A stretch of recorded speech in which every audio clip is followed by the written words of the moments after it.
Hey guys, welcome to storytelling session.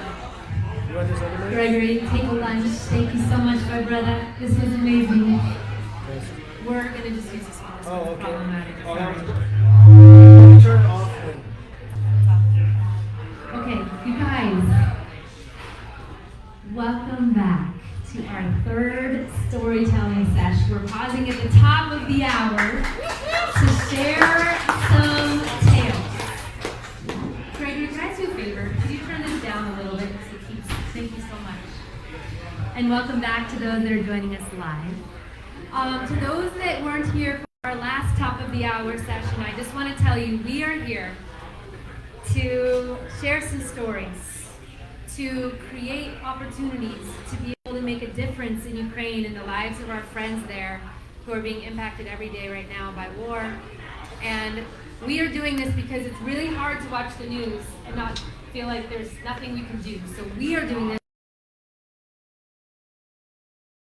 We get the gift of being able to make a difference, of being able to say, I might not be able to stop these bombs from falling, but I can provide clean, safe water to people in Ukraine.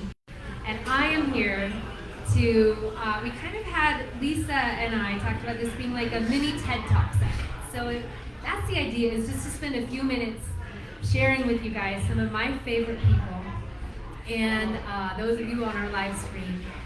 Just so we can learn a little bit about what's going on in the world, what's happening in Ukraine. And our friend for this session is our dear brother, John DeYoung. He is, I said this at the beginning, and Brandon was teasing me. Can you bring your backpack in here? So Brandon is modeling the water for all. Back up a little for the live stream. So Water for they all. want to see my face, right? They do. Water for all backpack. So let's just show how this works. John, here's a fresh cup. Teamwork is a dream work. So, John's team, with the idea that all of us backpackers in Colorado turn around.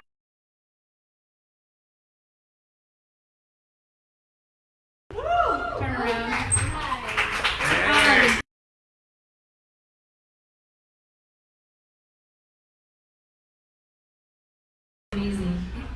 But now this is being used by soldiers, by first responders, by refugees who are on the run. They literally are scooping water out of puddles, out of water that looks, Brandon, I'm going to turn it for the live streamer, that looks dirty like this. Okay? And then you use John's magic filter. Filter this right here. Oh, and you put a cup underneath. But this filter, this is the result of the water from this. Okay, so, and it's not just dirt. It's also cholera, it's bacteria, it's all kinds of stuff that I'm going to let John talk to us all about. So, here's what I want to do. We could talk for so long, but I promise just like a little 5-minute teaser here. And so what I want to do is ask John, will you share the story of the first 4 or 5 years of your life and how that impacts what you are doing right now with water? Yeah. And that's his boy Elijah chiming in. That's my son waiting for his French fries. There, yep, he's gonna get them soon. So, again, my name is John DeYoung. Thank you so much for joining us today at the Blackbird restaurant here in downtown Denver. And thank you for Peter, who is supporting us, and supporting us, Young Life, everyone who's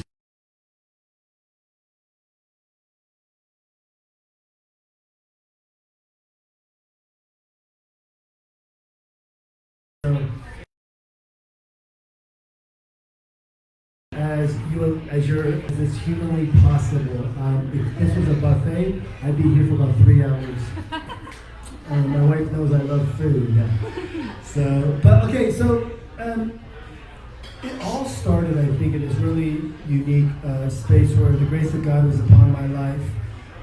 Even though I was born in South Korea in a little town called Suwon, and what we know about my story is what the orphanage knows about my story. So they only know a few things. One, I don't have identifiable parents. I don't know who my mother is. I don't know who my father is. I don't know when I was born, because I was found on the streets of Suwon around the age of 4.5 or 5. We don't even know when, exactly how old I was.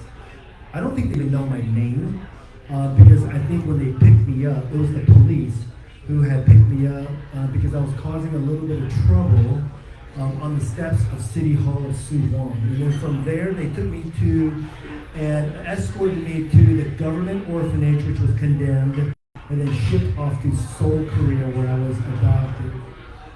But the way that this sort of connects, I think, to water specifically and to the people in Ukraine is that I was an orphan.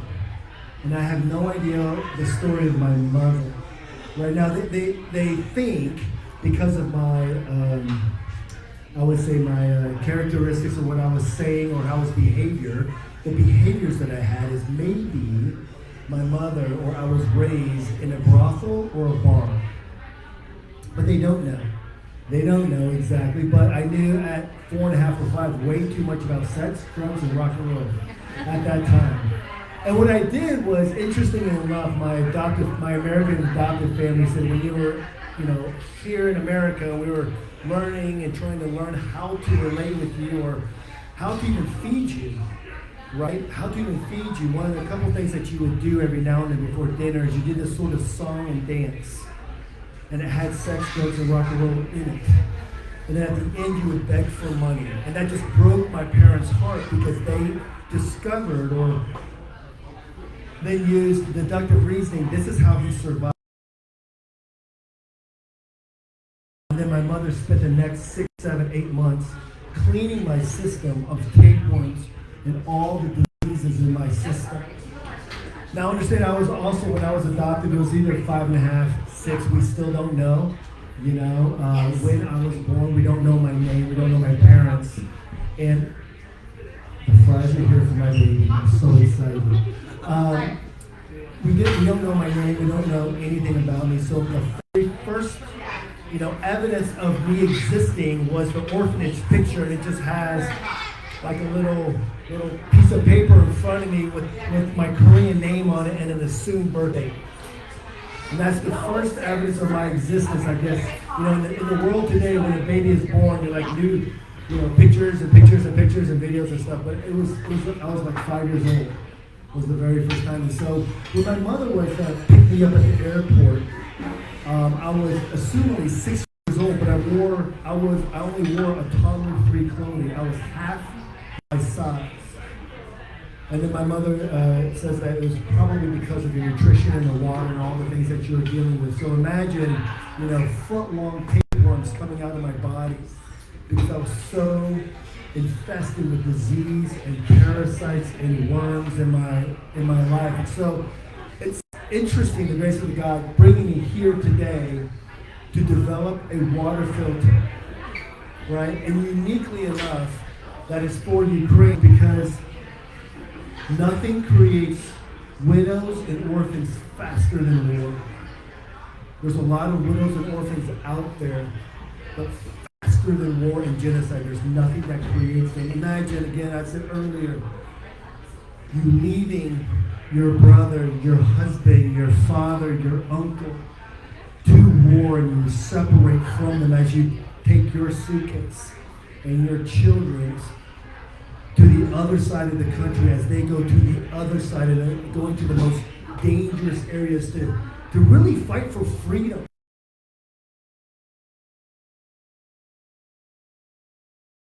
Love and the freedom to have hope, and what the enemy does is trying to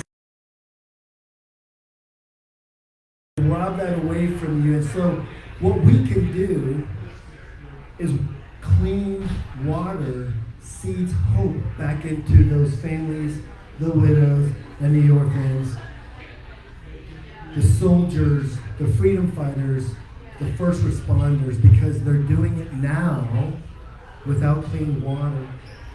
They're fighting now and trying to survive with water that is contaminated, and we are now learning cholera is starting to infest all the sources of water. If you know anything about cholera. It is a disease that can kill you in days.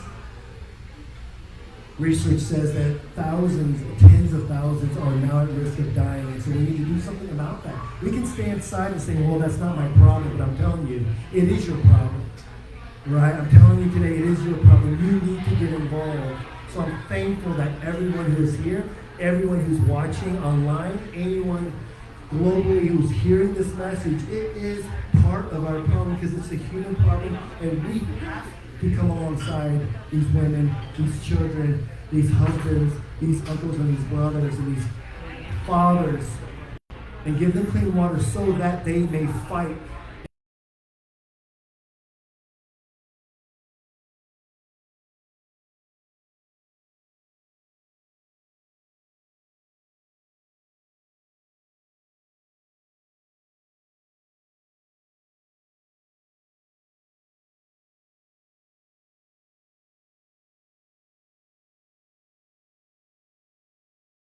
And come alongside that. So thank you.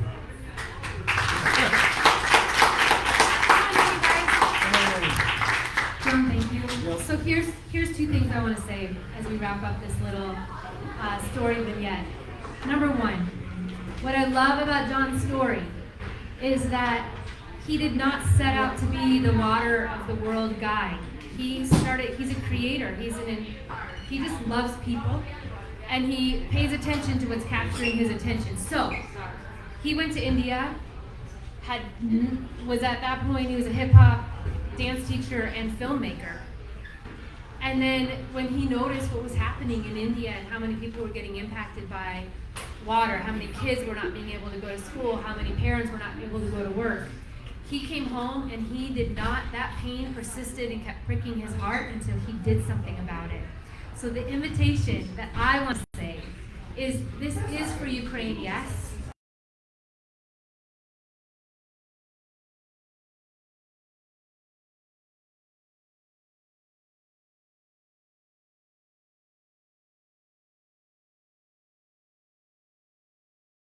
We just had a $1,000 donation come in right after our news spot this morning, which is awesome.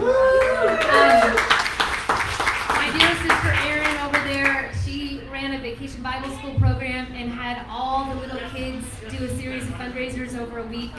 And they came in with quarters, nickels, pennies, dimes, totaling like $642. So the nickels, quarters, dimes added up, it becomes a lot and plenty. And we get to then be a part of making a difference and doing that together. So thank you for being a part of this. If you want to donate, there's a QR code on the front of all of our menus. If you want to give cash, you can do that. If you want to give a check, we can do that. So all the people live streaming, join.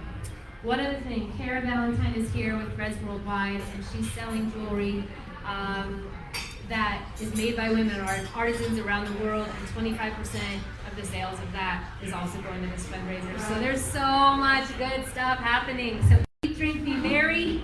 Did I forget anything?